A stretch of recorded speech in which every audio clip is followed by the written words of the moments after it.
Are we ready? Welcome to the Phoenix Zone and all things Cayman. Today I'm here with Mr. Matthew Seales from A Soft Fresh Breeze.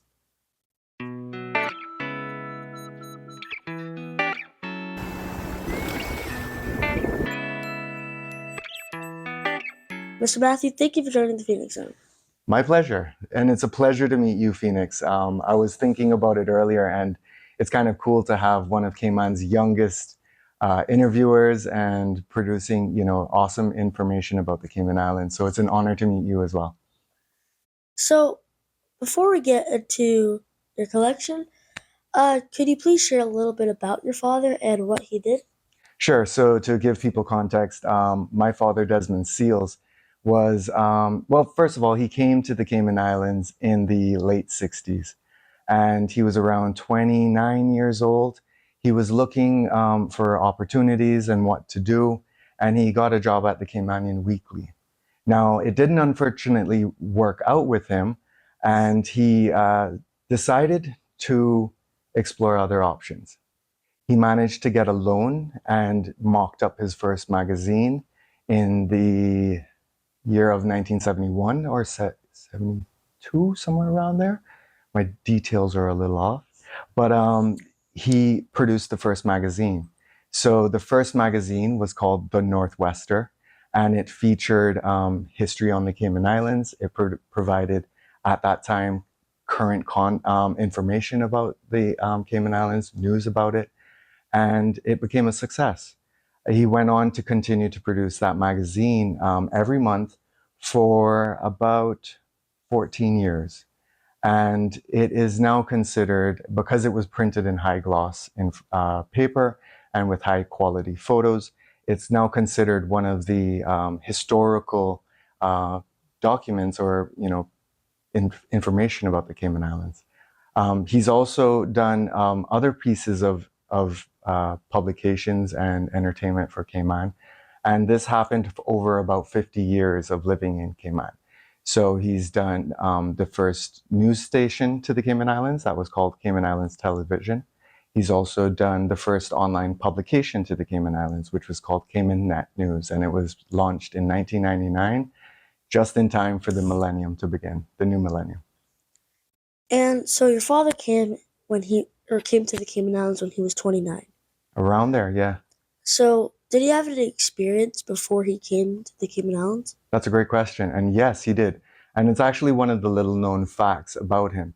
So when he was around 21 years old, he was working in the press industry in Trinidad.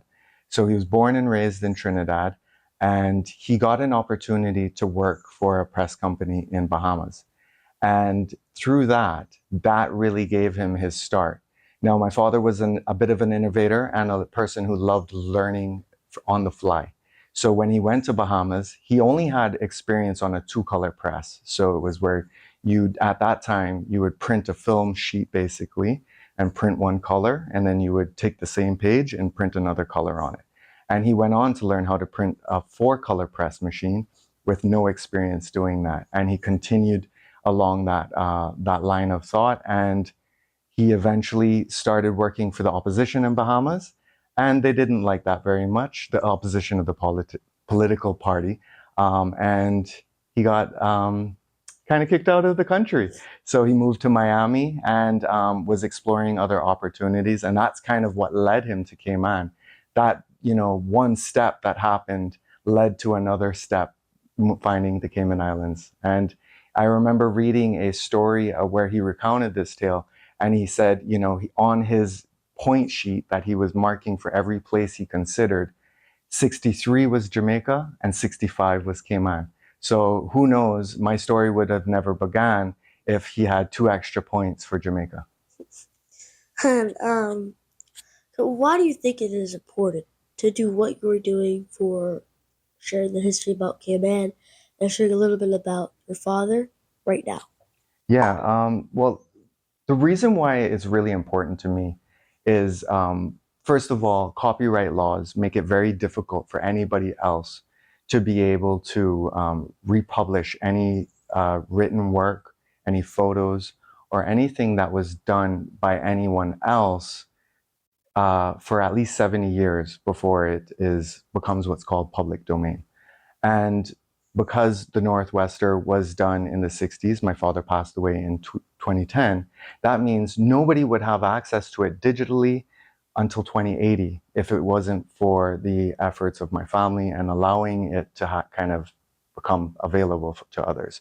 When he passed away, I knew that what was going to be really important for the Cayman Islands was being able to access the history of the Cayman Islands. And I knew that traditional media, meaning printed documents, is not the way that our culture takes in information.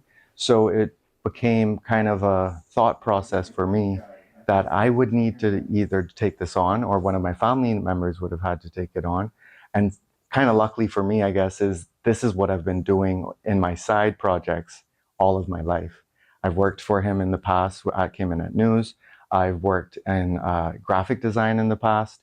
And since I've got a passion for photography, videography, recording, it kind of just melds together and creates the perfect storm.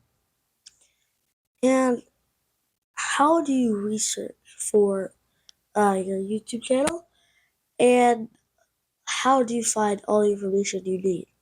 Yeah, that's a challenging one. But I'm kind of lucky.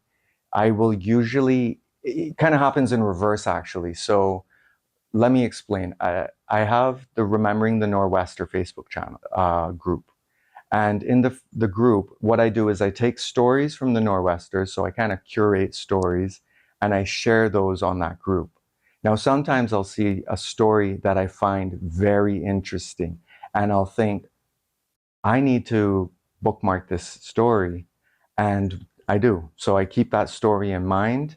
And then I may find another story that's related to the topic and I bookmark those. So I continually build information on a particular subject. And then eventually I get to the point where I've got enough information to then cram it all into about a 5 or 7 minute video or narration. That side of it is actually just recently started. So it's only, at the time of recording, has been about 2 or 3 weeks, maybe 4 weeks. But it has been a part of my brainchild that I wanted to provide that along with the digitization of the magazines to the Cayman Islands and the world on a greater part.